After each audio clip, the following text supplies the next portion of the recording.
সরকারি মিল ইজারা নেয়ার সুযোগ ব্যবসায়ীদের কাজে লাগানোর আহ্বান জানিয়েছেন বস্ত্র, পাট এবং বাণিজ্য উপদেষ্টা শেখ বশিরউদ্দিন। রোববার দুপুরে রাজধানীর একটি হোটেলে বাংলাদেশ টেক্সটাইল মিলস কর্পোরেশন এবং ওয়েস্টার্ন ইঞ্জিনিয়ারিং প্রাইভেট লিমিটেডের মধ্যে চুক্তি প্রদান অনুষ্ঠানে তিনি এই আহ্বান জানান। এসব শিল্প চালু হলে তা কর্মসংস্থান সৃষ্টির পাশাপাশি অর্থনীতিতেও অবদান রাখবে উল্লেখ করেন তিনি। বলেন, সরকারের শিল্প জাতীয়করণের অনেক ক্ষেত্রে সিদ্ধান্ত ভুল ছিল। শিল্প স্থাপনের নিয়ামকগুলোর মধ্যে সমন্বয়ের মাধ্যমে তখন শিল্প স্থাপন করা হয়নি বলেও মন্তব্য করেন তিনি।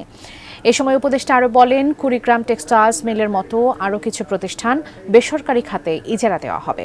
এসব মিল কিছুটা সংস্কার করে বিনিয়োগকারী দ্রুতই উৎপাদনে যেতে পারবেন বলেও জানান তিনি।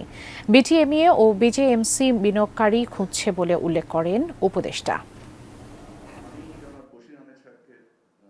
কিছু প্রয়োজনীয় সংস্কার করে নিলেই এই প্রতিষ্ঠানগুলো অতি দ্রুত উৎপাদনে যেতে সক্ষম। Bangladesh jute and textile ministry খুঁজছে বিনিয়োগকারী। সো যারা উৎসাহী উদ্যোগী বিনিয়োগকারী আছেন, দয়া করে এই সুযোগটা গ্রহণ করুন।